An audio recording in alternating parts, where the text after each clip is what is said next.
जय Shri Krishna, Radhe Radhe. I hope आप सब लोग बहुत अच्छे होंगे। चलिए अध्याय 14 को आगे बढ़ाएंगे कि श्री कृष्ण क्या कहते हैं इस अध्याय में। तो यहाँ पर श्री कृष्ण प्रकृति के 3 गुणों पर चर्चा कर रहे हैं, जो कि सतोगुण, रजोगुण और तमोगुण है।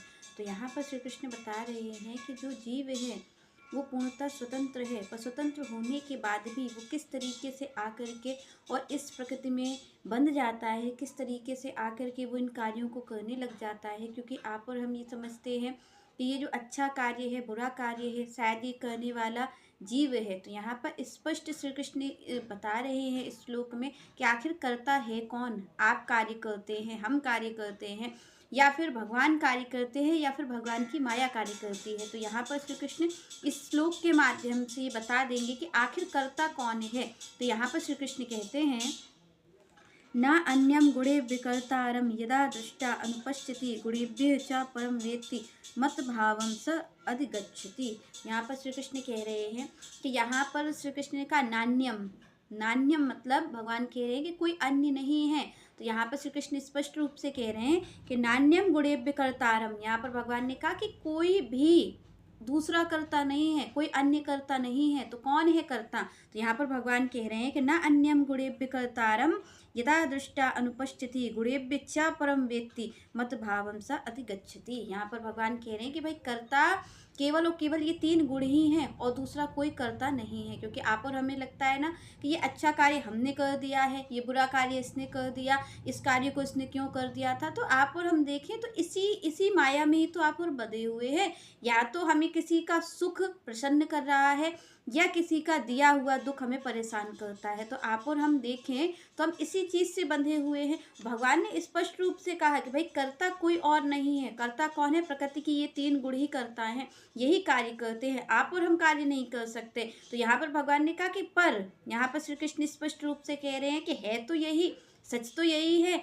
कि ये जो गुण है ये कार्य करते हैं। पर जो आप और हमें लगता है ना कि इसने ये कार्य कर दिया, हमने ये अच्छा कार्य कर लिया, तो यहाँ पर भगवान के यही तो भगवान की माया है। तो भगवान ने कहा कि जो इस चीज़ को ठीक प्रकार से देख सकता है कि कार्य करने वाला और कोई नहीं है, ये 3 गुण ही हैं। क्यों? भगवान ने कहा भाई मेरी माया ही कार्य करती है। माया क्या है? माया स्वरूप ये 3 गुण ही तो हमारे अंदर बसे हुए हैं। और हमें क्या करना, और किसको पार जाना है? आखिर जो हमने आज तक सुना है कि सभी कहते हैं भाई भवसागर से पार जाना है, भवसागर पार करना है। तो भवसागर है क्या? क्योंकि हमें पहले पता तो होना चाहिए कि भाई पार किसको करना है। तो यहाँ पर भवसागर कोई केवल सागर से तुलना की गई है इसकी कि भाई सागर है, पर हमें ऐसा नहीं है कि किसको पार करना है। तो ये जो 3 गुण हैं यही भवसागर में है, और कुछ नहीं है, और कुछ भवसागर नहीं है। इन 3 गुणों को लांघना ही भवसागर को पार करना है।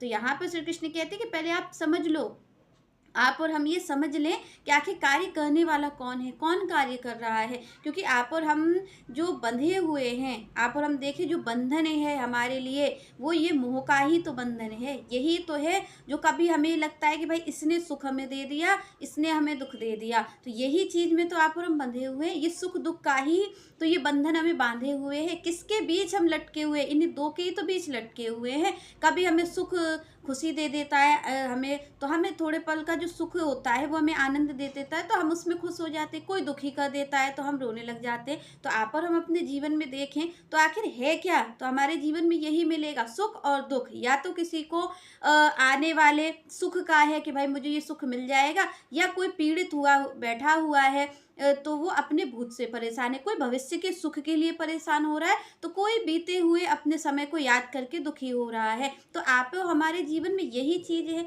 पर यहाँ पर भगवान ने कहा कि ये कब तक है, कब तक है ये सुख दुख का बंधन। क्यों भगवान कहते हैं कि भाई मेरी भक्ति करने वाला इस सुख दुख दोनों को पार करता है। क्यों भगवान ने कहा? क्योंकि वो ये स्पष्ट रूप से समझ लेता है कि भाई मैं करता हूँ ही नहीं। जब आप ये समझ लेंगे कि आप नहीं कर रहे हैं, तो आप ये भी समझ लेंगे कि सामने वाला भी करने वाला नहीं है। और जब आप इस कर्तापन से मुक्त होंगे, भगवान ने जब ये कहा कि भाई भवसागर पार करना है, भगवान जब ये कहते हैं भाई इन 3 गुणों को पार करना है, तो 3 गुणों का पार करने का मतलब है कि स्पष्ट रूप से आप पहले जान लो कि ये गुण कैसे उपस्थित है, किस तरीके से कार्य करते हो, और कौन कार्य कर रहा है। तो यहाँ पर भगवान ने स्पष्ट रूप से कहा कि भाई कार्य करने वाला तो केवल केवल मेरी माया है, वही कार्य करती है। कार्य करने वाली केवल माया है, केवल ये 3 गुण ही माया स्वरूप कार्य करते हैं। तो यहाँ पर भगवान कहते हैं कि भाई इस चीज़ को जान लेना, इस चीज़ को जान लेना ही सबसे पहला पग है भगवान की ओर बढ़ाने का। जब आप और हम जान लें कि आखिर कौन है कार्य करने वाला, कब हम भगवान ने कहा भाई